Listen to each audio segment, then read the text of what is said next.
రామో విగ్రహవాన్ ధర్మ అనే వాక్యం ఏదైతే ఉందో అది రామాయణంలో చోటు చేసుకున్నటువంటి వాక్యం. ఇక్కడ రాముడు ఆకారం ధరించినటువంటి ధర్మం అన్నమాట. అంటే ధర్మమే రాముడయ్యాడు. అంటే ధర్మానికి ఆకారం ఇస్తే రాముడయ్యాడన్నమాట. ఈ రామునిలో 24 సుగుణాలున్నాయి. ఈ 24 సుగుణాలు కలిగినవాడు రాముడని నారదుడు వాల్మీకి చెప్పడం వల్ల అలాంటి గుణగణములు కలిగినటువంటి రాముని యొక్క చరిత్రను రామాయణంగా వాల్మీకి రచించాడు. ఈ 24 గుణములు ఏంటివి అంటే అందులో 1 దయ, 2 ప్రేమ, 3 ధైర్యం, 4 బలము, 5 సాహసము, 6 పరాక్రమము, 7 సహనశీలత, 8 సత్యవాక్ పరిపాలన, తర్వాత పితృవాక్య పరిపాలకుడు, భ్రాతృ వత్సలుడు, సర్వజన హితుడు, ఇంద్రియ నిగ్రహం కలిగినటువంటి వాడు, శమదమాదులకు ఆలవాలమైనటువంటి వాడు, మనోనిగ్రహం కలిగినటువంటి వాడు, బుద్ధి నైషిధ్యం కలిగినటువంటి వాడు, తర్వాత తేజశ్శాలి, తర్వాత అపారమైన సహనశక్తి కలిగినటువంటి వాడు. దాన్నే ద్వంద్వ సహిష్ణుత అంటారు. తర్వాత ఆయనలో కోపం లేదు, క్రోధం ఉంది. అది కారణయుతమైనటువంటి క్రోధం అన్నమాట. ఆయన ఎప్పుడు కూడా ఎవరి మీద అకారణంగా కోపించినటువంటి వాడు కాదు. తర్వాత ఆయన మంచి పాలకుడు, అంటే రాజధర్మం అన్నమాట. రామచంద్రుడు ఆయన రాజశేఖరుడు కాబట్టి ఆయనలో రాజుకు ఉండవలసినటువంటి ఉత్తమ గుణాలన్నీ అతనిలో ఉన్నాయి. అతని వ్రతం బ్రహ్మచర్య వ్రతం, అతని వ్రతం అహింసా వ్రతము. అయితే శరణని వచ్చినటువంటి శత్రువుని కూడా రక్షించే వ్రతం.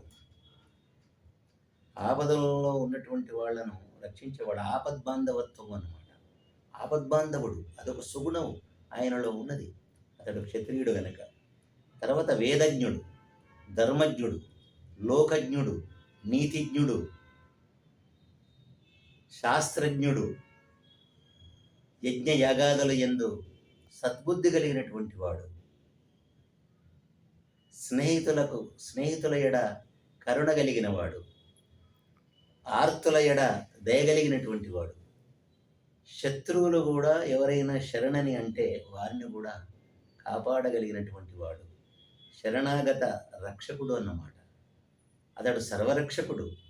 అందుకే శ్రీరామ రక్ష సర్వ జగద్రక్ష అని అన్నారు. కాబట్టి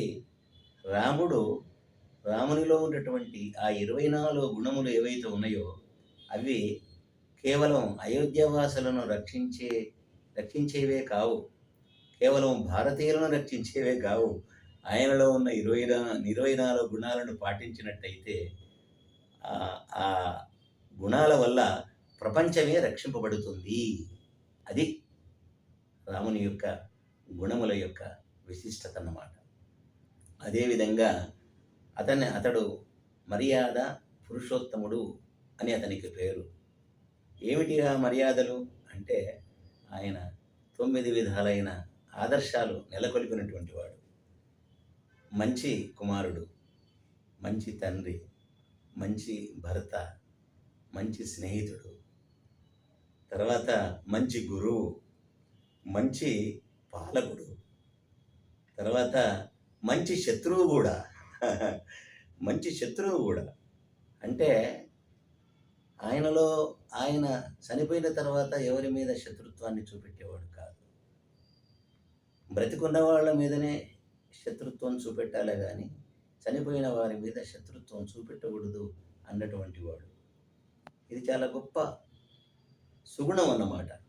ఇలాంటి మర్యాదలు చాలా చాలా ఉన్నాయి. తర్వాత మంచి పతి, మంచి భర్త ఆయన. కాబట్టి రాముని యొక్క గుణగణములు చాలా గొప్పవి కనుక అవి అనుసరిస్తే దేశం రక్షింపబడుతుంది కనుకనే రామరాజ్యం కావాలి, రామరాజ్యం కావాలని ఇప్పటికీ కూడా మనం కోరుకుంటూ ఉన్నాం. రామరాజ్యం యొక్క అర్థం ఏమిటి అంటే రాముడు పరిపాలించిన రాజ్యంలో ప్రజలు సుఖంగా ఉన్నారు.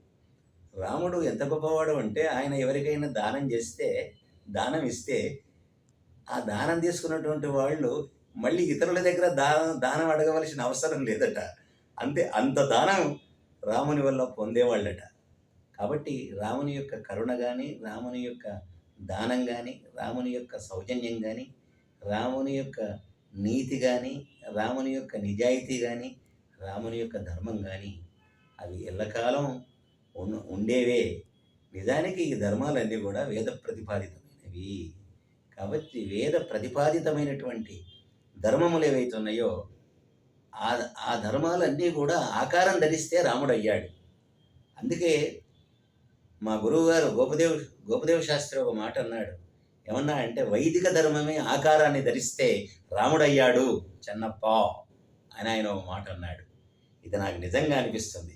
అంటే వేదంలో ఉన్నటువంటి ధర్మము ఆకారాన్ని ధరిస్తే రాముడయ్యాడనే నా యొక్క విశ్వాసం.